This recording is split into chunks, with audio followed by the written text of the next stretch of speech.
يهده الله فلا مضل له ومن يضلله فلا هادي له ونشهد أن سيدنا وحبيبنا ومولانا محمدا عبده ورسوله الذي أرسله بالحق بشيرا ونذيرا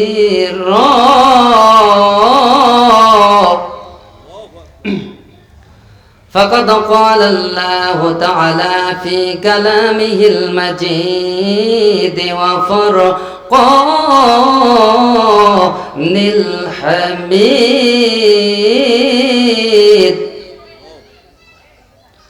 أعوذ بالله من الشيطان الرجيم সকলে পড়ি বিসমিল্লাহির রহমানির রহিম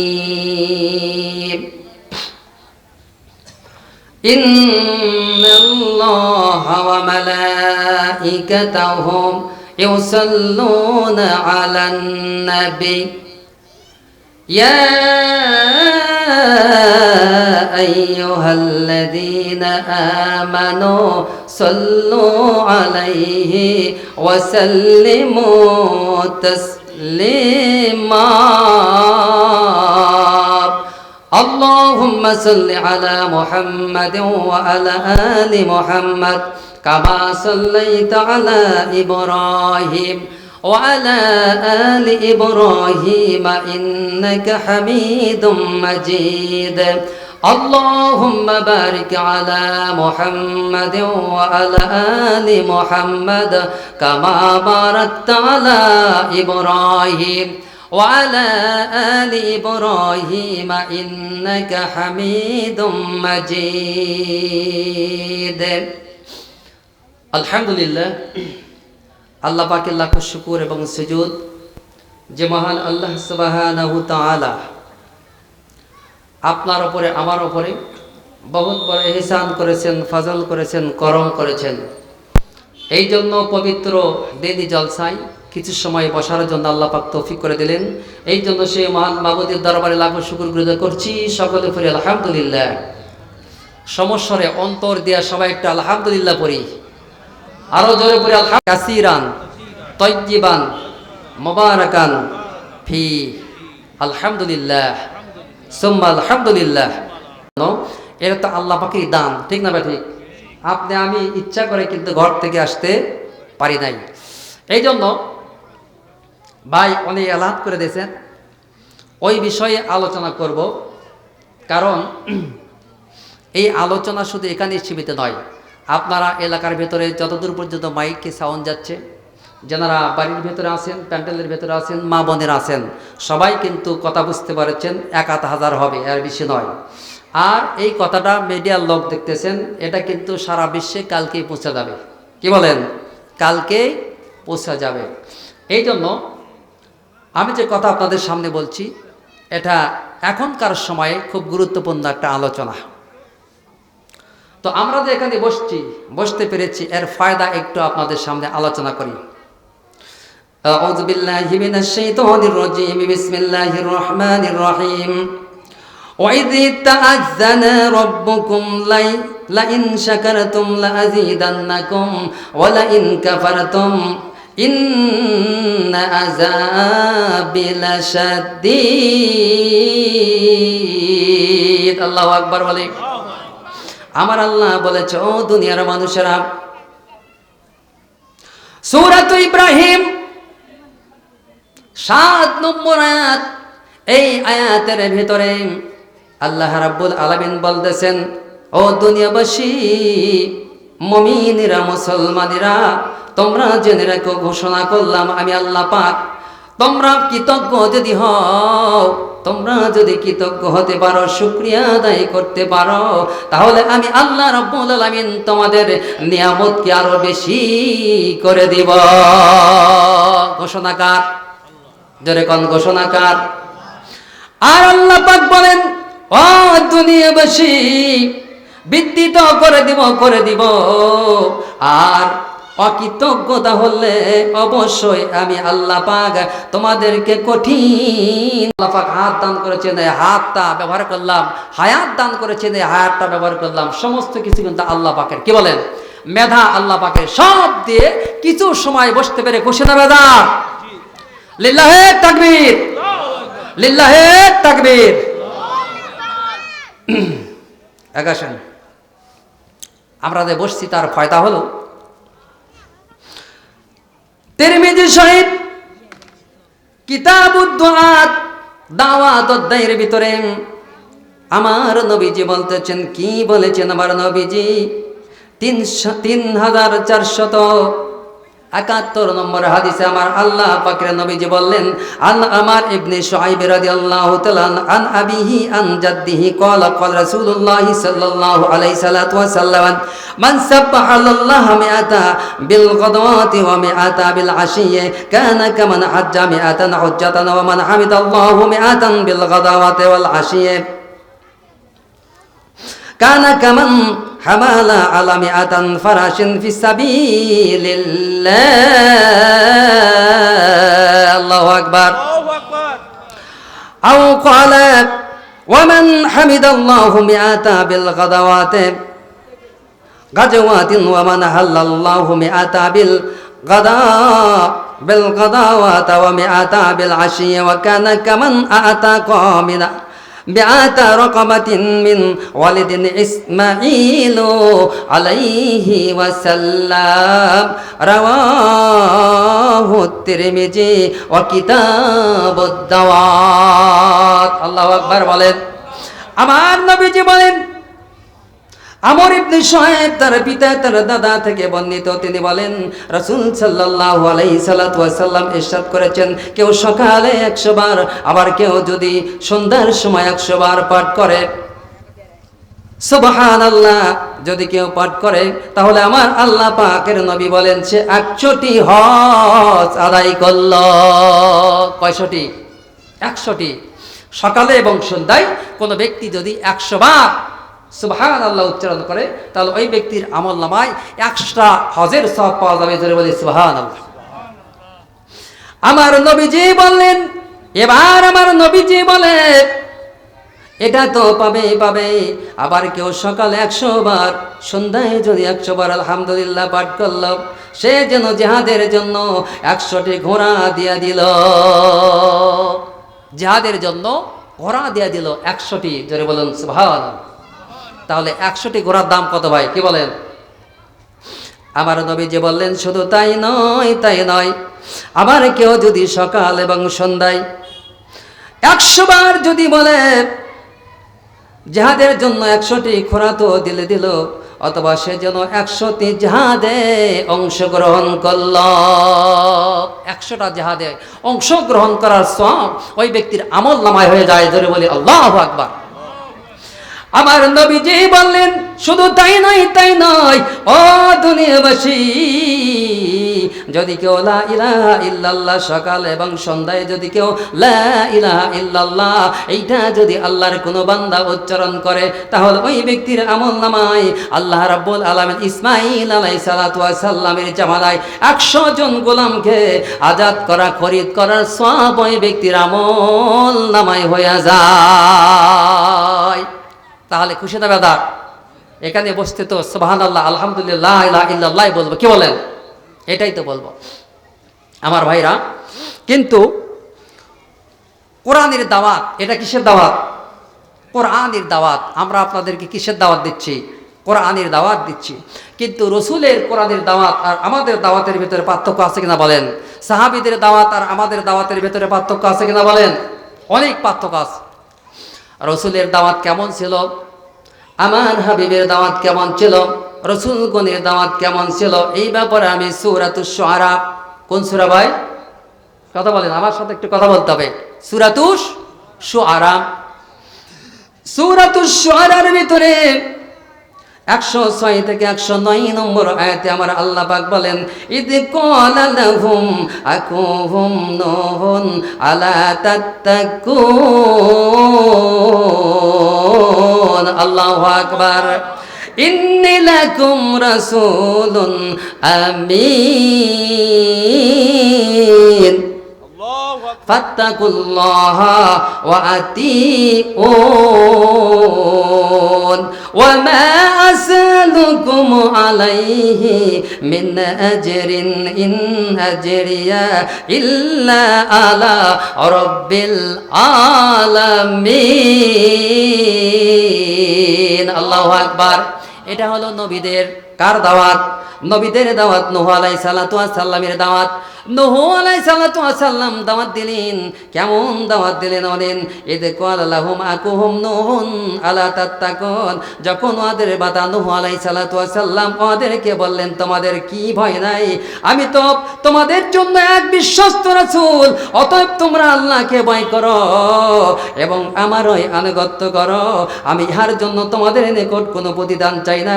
আমার প্রতিদান তো মহান প্রতিপালকের নিকটেই আছে। আল্লাহু আকবার। কার কাছে আছে? আমরা যে দাওয়াত দিচ্ছি এই দাওয়াতের বিনিময় কার কাছে আছে ভাই? আল্লাহর কাছে। আল্লাহ পাক দেবেন। উনি হলেন নূহ আলাইহিস সালাতু ওয়াস সালামের দাওয়াত। নূহর দাওয়াত হলো হে, এরপরে ইন্নী লাকুম রাসূলুন আমিন, আমি তোমাদের রাসূল, আমি তোমাদের কাছে রাসূল হয়ে এসেছি। এটা হলো আল্লাহ পক্ষ থেকে। আল্লাহ পাক আমাকে প্রতিদান দেবেন। কিন্তু আমাদের ময়দানি বর্তমান জামানায় এই সময়ে যদি আমরা 1.5 ঘন্টা ওয়াজ করি তাহলে 60,000 টাকা। কত?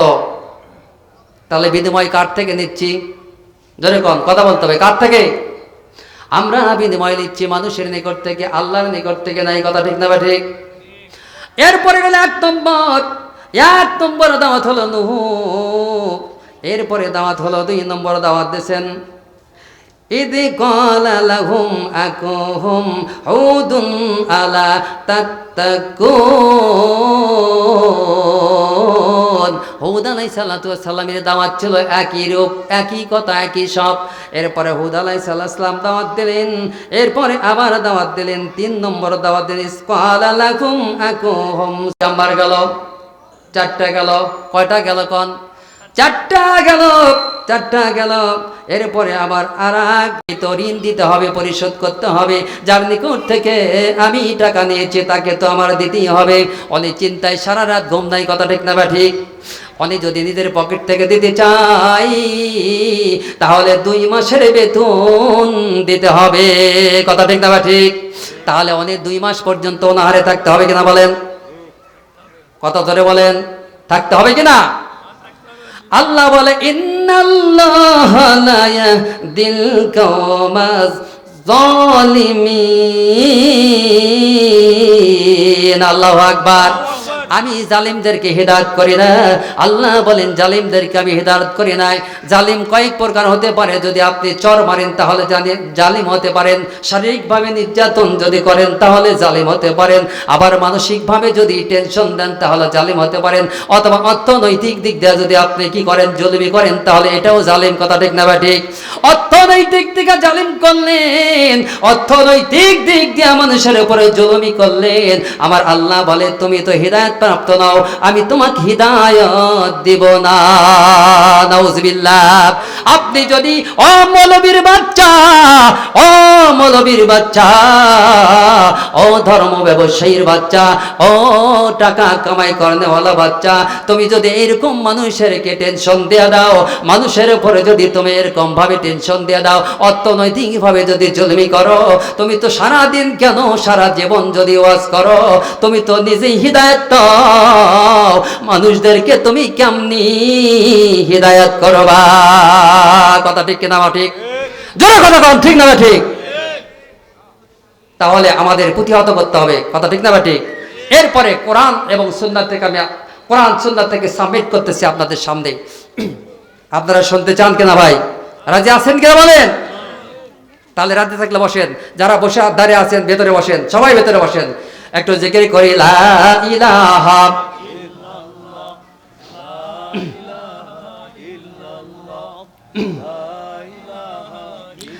আবার নবীজি বলেন মিশকাত শরীফ কিতাবুল আদাব হাদিস নম্বর 4772 কত নম্বর? ইতি ক্বালা লাহুম আখুহুম লুতুন আলা তাত্তাকুন। একই রকম দাওয়াত, হুবাহু দাওয়াত, চারজনের গেলাম। 5 নম্বর দিলেন ইতি ক্বালা লাহুম আখুহুম শুআইবুন আলা তাত্তাকুন ইন্নী লাকুম রাসূলুন আমিন ফাত্তাকুল্লাহা ওয়া আতিউন ওয়া মা আসআলুকুম আলাইহি মিন আজরিন ইন আজরিয়া ইল্লা আলা রাব্বিল আলামিন। আল্লাহু আকবার। কয়জন গেল? 5 জন। 5 জন পয়গম্বর, 5 জন রাসূলের দাওয়াত হলো ওই রকম। ইন্নী লাকুম রাসূলুন আমিন, আমি হলাম বিশ্বস্ত রাসূল। ফাত্তাকুল্লাহা ওয়া আতিউন, তোমরা একমাত্র আমার আল্লাহকে ভয় করো আর আমার ইত্তেবা করো। জোরে কোন সুবহানাল্লাহ। এর বিনিময়ে আমি কিছু চাই না।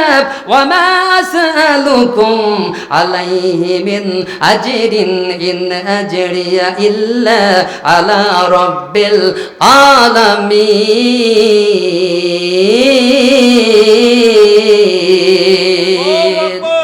জোরে কোন আল্লাহু আকবার। কার কথা জোরে বলতে হবে? কার কথা? আমি যে আপনার কাছে বলতেছি কার কথা? এখানে সূরাতুশ শুআরার এই কয়েকটা আয়াতের মধ্যে আমার আল্লাহ পাক ঘোষণা করলেন নবীদেরকে দাওয়াত দেওয়া শিখাইয়া দিয়েছেন। এরপরে এনেও বললেন আমি তোমাদের নিকট থেকে কিছু চাই না, আমি চাই আমার আল্লাহ পাকের নিকট থেকে সব কিছু বিনিময় তো আমার আল্লাহ দেবেন। আল্লাহু আকবার বলেন। কে দেবে তাহলে? আল্লাহ পাক দেবেন। ওনারা হলো নবী রাসূল, রাসূলের দাওয়াত। এখন প্রশ্ন হলো আমাদের নবীকে আল্লাহ পাক কি রকম দাওয়াত দিয়েছেন? একটু জিকির করি লা ইলাহা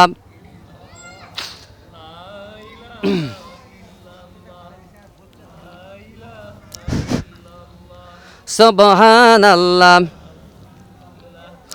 লা ইলাহা সুবহানাল্লাহ আলহামদুলিল্লাহ লা ইলাহা ইল্লাল্লাহ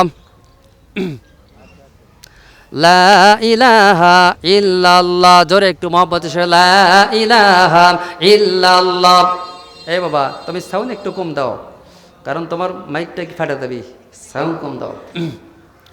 লা ইলাহা ইল্লাল্লাহ লা ইলাহা ইল্লাল্লাহ মুহাম্মাদুর রাসূলুল্লাহ সাল্লাল্লাহু আলাইহি সাল্লাতু ওয়াসাল্লাম। আর আমাদের নবীর উপরে কি রকম দাওয়াত দিলেন আল্লাহ পাক? কি রকম দাওয়াত দিতে হবে আমার নবীকে, আপনার নবীকে? জনাবে মুহাম্মদ রাসূলুল্লাহ সাল্লাল্লাহু আলাইহি সাল্লাতু ওয়াসাল্লামকে আমার আল্লাহ পাক শিখাইয়া দিলেন। জোরে কোন আল্লাহু আকবার। কেমন করে দাওয়াত দিতে হবে আমার আল্লাহ শিখাইয়া দিলেন। সূরাতুস সাবা আয়াত নম্বর 47। জোরে কোন সূরা? সূরাতুস সাবা। একটু জোরে বলেন। সূরাতুস সাবা আয়াত নম্বর হলো কত? 47। এই 47 নম্বর আয়াতে আমার নবীজি মুহাম্মদুর রাসূলুল্লাহ সাল্লাল্লাহু আলাইহি সাল্লাতু ওয়াসাল্লামকে আমার আল্লাহ পাক শিখাইয়া দিলেন। কুল, আপনি বলুন হে নবী, মাসালতুকুম মিন আজরিন ফাহুয়া লাকুম ইন আজরিয়া ইল্লা আলাল্লাহি ওয়া হুয়া আলা কুল্লি শাইইন শাহীদ। আল্লাহু আকবার বলেন। আল্লাহ পাক বলেন বলুন হে নবী, আমি তোমাদের নিকট কোনো পারিশ্রমিক চাই না। তা তো তোমাদের এই যে পারিশ্রমিক তোমরা দিতে চাও, এই পারিশ্রম তো তোমাদের জন্য থাকবে, আর আমার পুরস্কার তো আছে আমার আল্লাহর নিকটে। আল্লাহু আকবার। কার নিকটে? আমাদের নবীর দাওয়াত কি? আল্লাহর নিকটে। তিনি সব বিষয়ে দ্রষ্টা এবং সব বস্তু তার সামনে থাকে। কথা ঠিক না বা ঠিক? সব তার সামনে থাকে। তাহলে রসুলের দাওয়াত, আমাদের পয়গম্বরের দাওয়াত হলো আল্লাহ পাকের পক্ষ থেকে আমাদের প্রতিদান। কথা ঠিক না বা ঠিক? কিন্তু 60,000 টাকা 80,000 টাকা কোথা থেকে আসলো বলেন তো দেখি? এটা কি কোরআনের দাওয়াত? এটা রাসূলের দাওয়াত? এটা সাহাবীদের দাওয়াত? তাবিদের দাওয়াত? এটা তো তাদের দাওয়াত নয়, এটা হলো গোমরাহি দাওয়াত। এটা কিসের দাওয়াত? কুল্লু বিদআতিন দালালা, প্রত্যেক নতুন কিছু ধর্মে সৃষ্টি করা হলো বিদআতিন দালালা, এটা হলো দালালা অর্থাৎ পথভ্রষ্টতা। ধরে বলে নাউজুবিল্লাহ। এরপরে দেখুন আমার ভাইয়েরা, ইবনে মাজাহ শরীফ পৃষ্ঠা নম্বর 156, আবওয়াবুত তিজারাত হাদিস নম্বর 2157। এই হাদিসের ভিতরে আবাদাতা ইবনে সামিত রাদিয়াল্লাহু তাআলা ক্বালা আল্লামতু মিন আহলি সুফাতা আল কুরআনা ওয়াল কিতাবাহু ফাহদিয়া ইলা রাজুলিন মিনহুম কাউসান ফাকুলতু লাইসাত বিমালি ওয়া আরমি আনহা বিসাবিলিল্লাহি ফাসআলতু রাসূলুল্লাহি সাল্লাল্লাহু আলাইহি সাল্লাতু ওয়াসাল্লাম ফাকালা ইন সাররাকা আন তাতাওয়াকা বিহা তাওকাম মিন নারি ফাআকবালুহা। আল্লাহু আকবার বলেন। আল্লাহর নবীদের প্রতি ভয় ছিল, আল্লাহর সাহাবীদের প্রতি, রাসূলের সাহাবীদের প্রতি ভয় ছিল, কথা ঠিক কিনা বলেন? এদের প্রতি ভয় ছিল। আনুবাদাতা ইবনে সামিত রাদিয়াল্লাহু তাআলা বলেন, ইবনে সামিত হতে বর্ণিত, তিনি বলেন আমি আহলে সুফাদের কিছু লোকদের কোরআন লেখা এবং লেখার শিক্ষা পদ্ধতি শিক্ষা দিয়েছিলাম। তাদের মধ্য থেকে একজন আমাকে ধনুক হাদিয়া দিল। আমি মনে করলাম এটি তো আমার তেমন উল্লেখযোগ্য কোনো কিছু নয়, উপহার নয়, এটা দিয়ে আল্লাহ রাস্তায় জিহাদ করতে পারবো। কিন্তু এ ব্যাপারে বিশ্ব নবী সাল্লাল্লাহু আলাইহি সাল্লামের নিকট থেকে কিছু জানার দরকার আছে। আমি নবীজিকে বললাম, ও আল্লাহর রাসূল সাল্লাল্লাহু আলাইহি সাল্লাম, এই ব্যাপার আমি টাকা পেয়েছি, কোরআন শিক্ষা দিয়েছি এবং লেখা শিক্ষা দিয়েছি, এই জন্য সাহাবী আজমাইনের পক্ষ থেকে আমাকে একজন ধনুক দিয়েছে।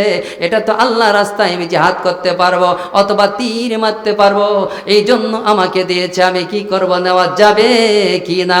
আমার নবীজি বললেন, হ্যাঁ সাহাবী,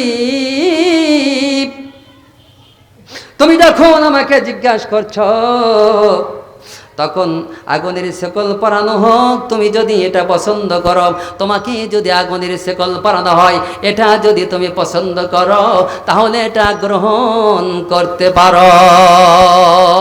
আল্লাহু আকবার বলি। তাহলে কি গ্রহণ করবে? সাহাবী কি গ্রহণ করবে? গ্রহণ করবে না। এরপরে দেখবেন 2158 নম্বর হাদিসে আরেক সাহাবী বলেছেন, আমি এরকম করেছিলাম, আল্লাহর নবীকে বললাম, নবীজি বলল, ও আমার সাহাবী, তুমি যদি নাও তাহলে তোমার কি হবে? আগুনের লাগাম পরানো হবে। ওই সাহাবী বলল, তাহলে আমি ফেরত দিয়া দিলাম। আল্লাহু আকবার, ফেরত দিয়া দিলাম। তাহলে নবী, রাসূল, সাহাবী আর আমাদের দাওয়াতের মধ্যে পার্থক্য আছে কি না? কি বলেন? বুঝতে পারছেন কি? আমাদের 60,000, 70,000, 80,000 টাকা করে নেই, এটা আর সাহাবীদের মধ্যে কি দাওয়াতের মধ্যে পার্থক্য আছে কি না নাই? এটা আমি বুঝাতে চাচ্ছি আপনাদেরকে। কথা বুঝতে পারছেন কি? আমরা হলাম হইয়ের বাঙালি। কিসের বাঙালি? হইয়ের বাঙালি। অমুক 1 লক্ষ টাকা আসতেছে, চলো যাওয়াই লাগবে, চলে গেলেন। কিন্তু ও কিন্তু আপনাকে প্রকৃত ইসলাম দিল না, আল্লাহ রাসূলের ইসলাম দিল না। আল্লাহ রাসূলের ইসলাম দেয় নাই, ও দিয়েছে ওর ভ্রান্ত ইসলাম। আর আল্লাহ রাসূলের যে প্রকৃত ইসলাম, সে ইসলামকে গোপন করেছে। কথা ঠিক না বা ঠিক? জোরে কোন, কথা ঠিক না বা ঠিক? তাহলে এই কথা বলে না কেন? আমি এই কথা বলি না কেন? কি জন্য, কি উদ্দেশ্য আছে আমার এই কথা বলি না কেন? কথা ঠিক না বা ঠিক? আমার ভাইরা, পক্ষান্তরে বর্তমানে আমাদের দেখা যায়, বক্তাকে যদি বলা হয় আপনাকে দাওয়াত দিলাম, আপনি ওয়াজে আসুন, বলে আসবো ঠিকই, 1.5 ঘন্টা কথা বলবো, এর বিনিময়ে দিতে হবে আমাকে 60,000। কত? ধরে কন, কত? একটু তুখারা মুসলমান হতে হবে। কি বলেন? নারে ভাঙ্গা মুসলমান হলে তার কোনো জায়গার দাম নাই। লুসা বাগুন চেনে তো? লুসা বাগুন, বাগুন যেটা একেবারে থ্যাত্তারা হয়ে গেছে, কয়েকদিন কিনেছেন, কেনার পর বাগুন লুসা মারা হয়ে গেছে। টিভি দিলে কি হচ্ছে, ওটা বউকে বলতেছেন, ওই যে 8 দিন আগে যে লুসা বাগুন আনছি, ওই বাগুনটা দিয়ে তুমি কি করো, ভাজি করো। বউ যখন ওই লুসা বাগুনটা হাতে নেবে, নেওয়ার পর আপনাকে ঠিক রাখবে কত? বেকুব কোথাকার, 1 থাপ্পড় মারা দেবো। এটা 8 দিন পরে আনছে, এক দেখ কোনো কাজ হবে না, ডাস্টবিনে ফেলে দাও। ওকে ডাস্টবিনে ফেলে দেবে কিনা ভাই? ওকে ডাস্টবিনে ফেলে দেবে। লুসা বাগানের জায়গা হলো ডাস্টবিনে। আর যদি 100 টাকা কেজিতে টকটকা বাগান আনেন, তাহলে বলবে যে ফ্রিজে রাখো। কোথায় রাখবে? ফ্রিজের দাম কত? 1,00,000 টাকা, 50,000 টাকা। সুন্দর জায়গায় রাখবে। আর যদি লুসা বাগান হয় তাহলে কোথায় রাখবে? তাহলে লুসা মার্কা মুসলমান কোথায়? আল্লাহর জান্নাতে। আল্লাহর জান্নাতে নয়, বলে লুসা মার্কা মুসলমানদের স্থান হলো কোথায়? ডাস্টবিনে। আর পাকাপোক্ত ইমানদার, টকটকা ইমানদারের স্থান কোথায়? আল্লাহ জান্নাতে। যারা বললেন ঠিক না বা ঠিক? এই জন্য আমরা কি হতে চাই? একটু মজবুত আলা ইমান আলা মুসলমান হতে চাই। কথা ঠিক না বা ঠিক? যারা বলে আল্লাহুম্মা আমিন। যারা আছি জবান খুলে বলে আল্লাহুম্মা আমিন। এরপরে আমি বলতেছি, বলে ঠিক আছে 60,000 টাকা দিতে হবে। 60,000 টাকা। আচ্ছা 60,000 টাকা দিলাম। এরকম ভাবে ওনাকে 60,000 টাকা দেওয়া হলো। দেওয়ার পর দ্বিতীয় বক্তা 5,000, তৃতীয় বক্তাকে আবার 5,000, গেল কয় হাজার? কথা বলেন, 70,000। আর এই আল্লাহর বান্দার 70,000 টাকায় উঠেছেন। ছোট একটা মসজিদ অথবা ছোট একটা মাদ্রাসার ময়দানে ওয়াজের প্যান্ডেল করেছেন। এই প্যান্ডেলে 30,000 টাকা খরচ হয়েছে। তাহলে আল্লাহর বান্দা এরকম ভাবে যখন ওয়াজের প্যান্ডেল করেছেন, 70,000 উঠেছেন। আর থাকলো কত? লাভ থাকতো না লস থাকলো? কত লস? 30,000। এখন উনি মাথা ধরে বসে আছে। উনি তো বেতন পায় মাত্র 15,000। কত? কথা বুঝবেন, 15,000। উনি চিন্তা করতেছে হুজুর কোথায় গেল? হুজুর তো চলে গেছে। 60,000 টাকা নিয়ে হুজুর ঘুমাইছে। কথা ঠিক না ঠিক? আপনার কোনো খেয়াল নাই, আপনি জাহান্নামে যান কি মরে যান কি না খেয়ে থাকেন, এই ব্যাপারে হুজুরের কোনো কথা নাই। হুজুর বউ নিয়ে আরামে ঘুমাইছে। কথা ঠিক না ঠিক? অনেক ঘুমাইছেন। এরপরে মাথার ব্যথা হয়ে গেল কার? গরিব মাদ্রাসার মহতামিম। চিন্তা করতেছে আমি মাত্র পাই 15,000। এই টাকা যদি দেই, এই টাকা যদি দেই, তাহলে আমি খাইব কেমনি কালকে?